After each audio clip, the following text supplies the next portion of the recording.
Now we're going to do a northern pike.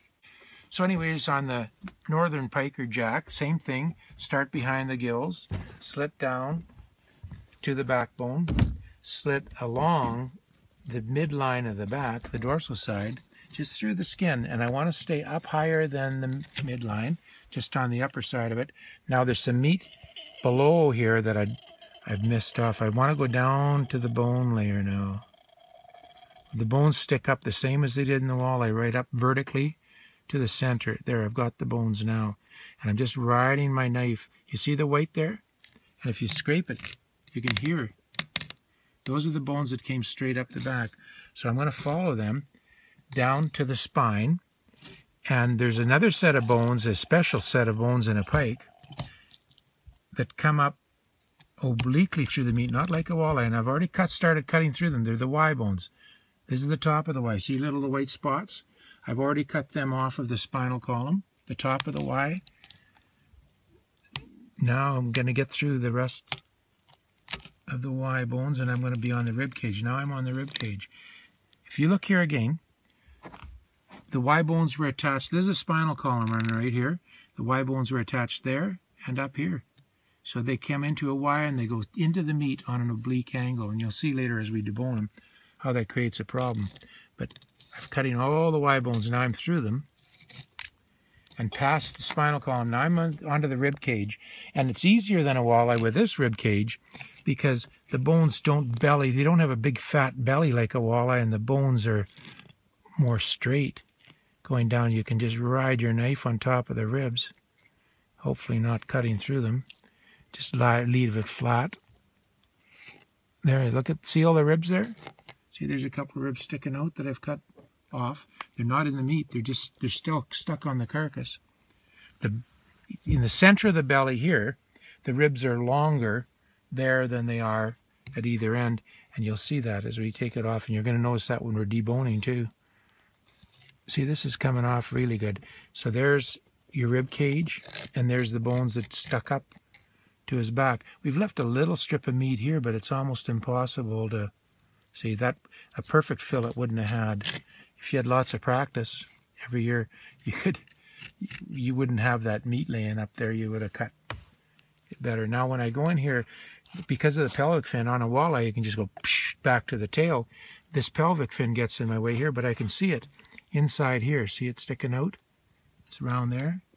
I'm going to go around the pelvic fin because you can't go through it. It's got too many bones in there. So it makes a little circle, the fish. And then we finish taking them off the carcass. And again, if you're going to leave skin on, you got to remember to do that before you slide your knife all the way to the end.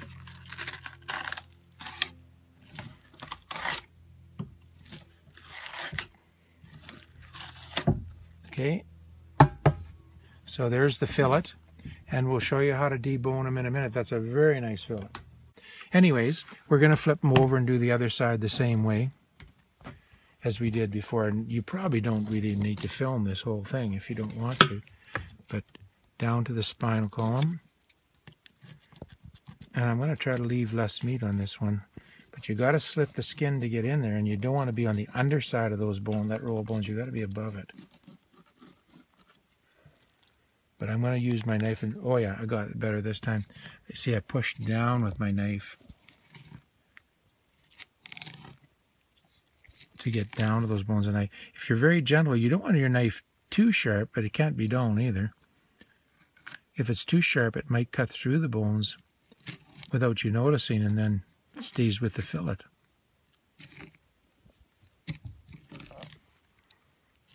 There, I'm through the Y bones there.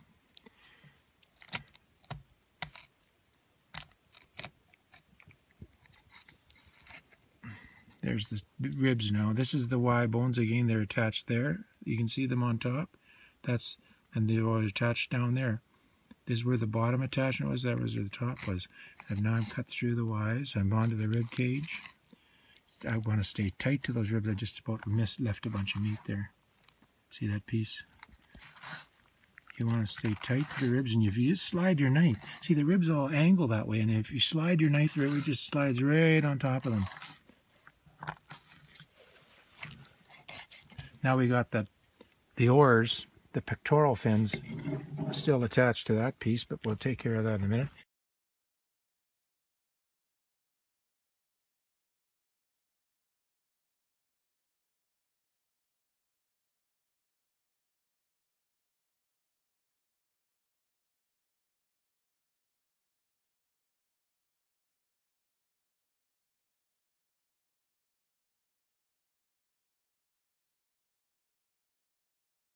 Okay, now here we've got our 2 fillets of northern pike, and this is the right-hand side of the fish, and that's the bottom one's the left-hand side. They're both the same for getting the bones out, and they are more complicated than a walleye, so I'll show you that on both fish just so you can get the idea. The northern pike.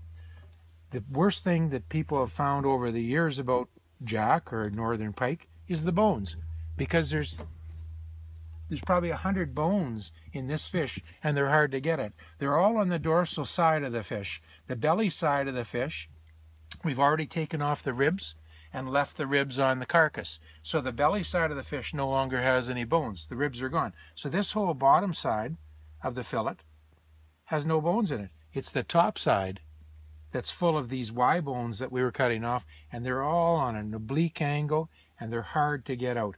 But what we do is a technique called butterflying a fillet.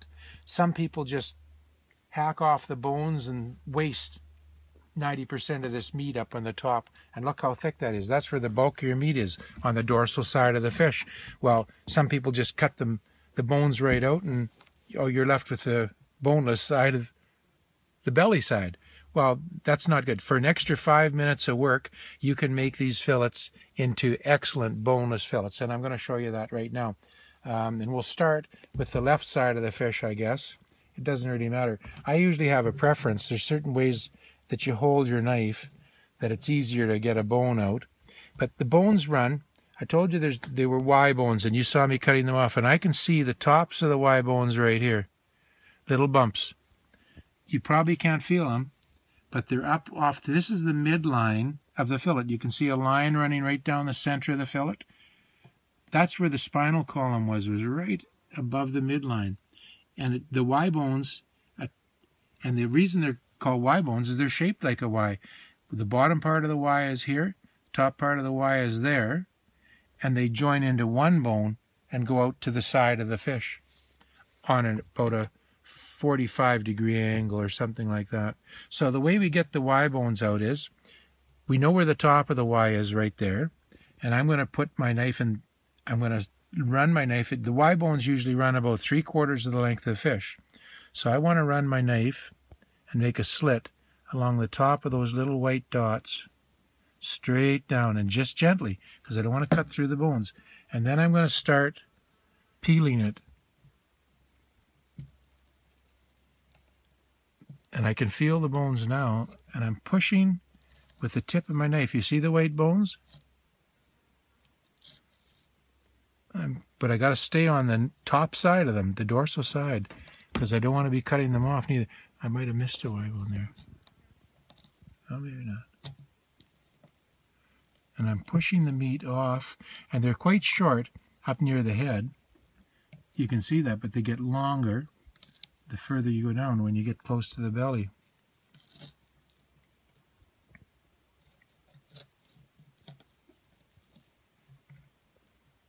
I can see some right there. And they tend to go further away from the midline when you get close to the tail. So you got to fan your cut out a little bit further away from the midline. And I'm on top of the Ys now. There's a single bone coming out. It's just wide at the top, up where it was attached to the backbone. So now I'm going out. I can feel the bones with my knife. And I know from experience they go about this far back. Okay, so that's the top cut.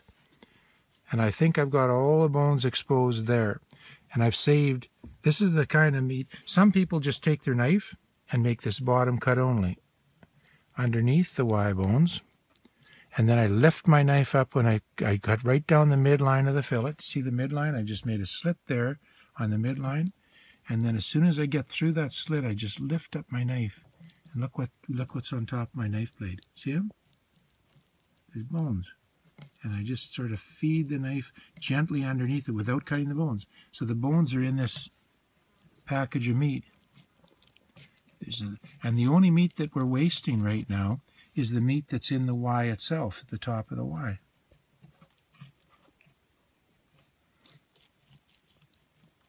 And what's beautiful about this method is that when you want to cook these fillets up, we've done what we call a butterfly technique, and we'll make the fillet much wider than it was in the first place, and it's an even thickness. It'll fry. See, I'm just feeling the bones with my knife now, the ones in the going towards the tail. I can still feel the bone. So I pull, feel, cut. I can feel the bone still. One more, one more, one more. What? Oh, come on. There, last bone. Okay, so now we're going to do the right hand fillet, the right side of the fish, and the structure's the same. And again, here's the midline of the fillet. That's below the backbone. And here on top, if you look closely, you can see those little white specks. That's the top of the Y bone. The bottom of the Y bone you can't see, but it's on the midline. But the top you can see. So we're going to start following those white specks all the way down. And I just put my knife along the top of them. I can see the white specks, all the way down to the close to the tail. And I got to flare out a little bit at the end because they move away a little bit from the midline. I can see a white speck right there. Now I'm going to just fan my knife along the tops of the bones.